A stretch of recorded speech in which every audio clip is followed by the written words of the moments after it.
Hello, my name is Cameron from BusyBodyVisa.com, and today we're going to talk about 5 surprising mistakes that could get your visa denied. Number 1, submitting evidence that is just too perfect. Yes, it is possible to overproduce. I've seen cases where the visa was denied because the evidence just was overproduced. It would look too manufactured. If your photos look like it could be a wedding album from a magazine, then that's going to be too much. So you don't want to be sloppy, but you also don't want your evidence to look manufactured. That's where someone like me comes in. I know how to get your evidence in that perfect Goldilocks zone. Just enough so it's easy for them to understand, but not so it looks like you got it from a template. Why? Because that's what fraud rings do. They use the same templates, the same kind of evidence over and over. So that's one of the best tools that USCIS has to detect marriage fraud rings. In addition, your chats need to look real. So if you're just sending messages to one another, hey baby, love you, every day, that's not going to cut it. USCIS knows that relationships have back and forth, so they're going to want to see disagreements. They're going to want to see love language. They're going to want to see talking about your plans together. Just things that would happen in a normal relationship. So they can tell if your chat logs are sponsored or manufactured or just don't look real. Number 2, inconsistent social media footprint. Yes, they do check social media, especially nowadays with the Trump administration. Now, don't get me wrong, this isn't necessarily a denial, however, and they do know that some people are more private than others. That's okay. However, if you're claiming to be madly in love with your partner, yet you didn't mention them once on your Facebook, that is going to be a concern to the ISO. Also, inconsistent stories. So if you said that you met on Bumble, yet you submit chats from Filipino Cupid, that is a red flag, even if you think it's not. ISOs are trained to look for inconsistencies, even the subtle ones. Even worse is if you met on one of the shadier apps like Telegram or Kik.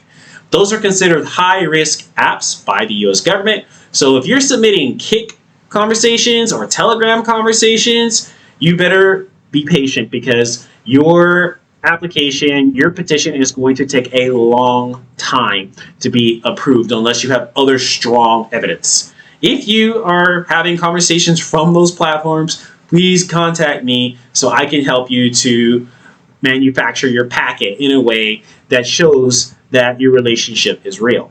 Number 3, using rehearsed answers in the interview. Most K-1 visas are actually denied at the consular stage. Consular officers are trained to detect rehearsed answers from a mile away. So it's not even necessarily what you say, it's how you say it. So let me ask you this. Which of these would you be more likely to believe? So, how did you meet? Oh, we met online.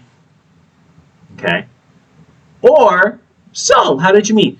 Well, he sent me a message on Filipino Cupid. I actually really wasn't that interested at first. He wasn't really my type. However, he mentioned Black Java, and I love coffee, and it showed that he really read my profile more than the other guys did, so I decided to give him a shot.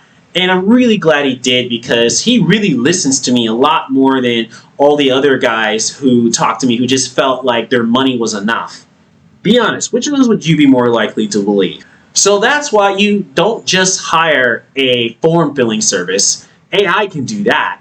What you need is coaching to make sure that you're not just saying the right things, but saying them in the right way. Number 4, matching templates from the internet. Yes, government officers know that there are templates flying around Visa Journey, Facebook, Reddit, all these platforms on how to answer the questions and how to submit your evidence.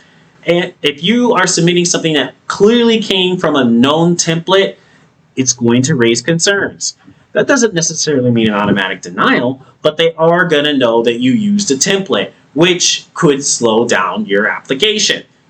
So just try not to make your evidence look like it came from a template that is common online, especially your letter of intent to marry or how you submit your evidence for your relationship. It just needs to look organic. Okay, number 5 is a big one. and that is staying too long in the US before filing. Listen, if you are about to go out of status and then all of a sudden somebody files a petition for you for either a K-1 or CR1 visa, that is the oldest trick in the book. It's not illegal, but you better believe that your case will be highly scrutinized and probably will go to SAP, which is supervisory approval.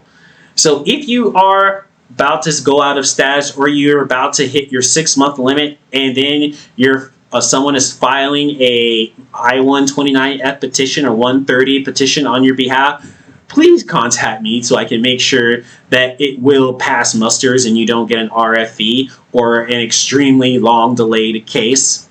Next, number 6, is actually something I usually say for my paying clients. However, I'm going to share it with you today. And that is your engagement ring. It's shocking, right? Because one of the core elements, one of the core requirements of the K-1 visa is that you prove intent to marry. So of course, submitting a receipt of your engagement ring would be perfect. However, if the engagement ring does not match your income, that will be a huge red flag. So if you're making $50,000 a year and you submit a receipt for a $30,000 engagement ring, you better have a darn good explanation for how you were able to pay for that. Why? Because, first of all, a really expensive engagement ring, they may think that the receipt is fake. That's one. And then number 2, it brings up human trafficking concerns, mail order bride concerns. Are you trying to buy this woman? And the engagement ring was just a down payment. So submitting an engagement ring that is just way too expensive for you is a red flag. Basically, your answers, whether your packet needs to match your income, your whole packet. They know that people who make $35,000 a year are going to submit evidence differently, answer questions differently than someone who makes $120,000 a year.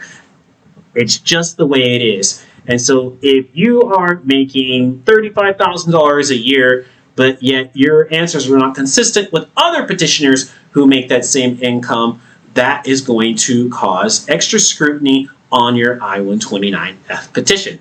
All right, so if you want to know about red flags in your petition, go ahead and book a consultation using the link below. I also have an affordable visa course if you want to go that way. My name is Cameron. I'm a former fraud prevention officer. Now you can contact me at busybodyvisa.com. Thank you.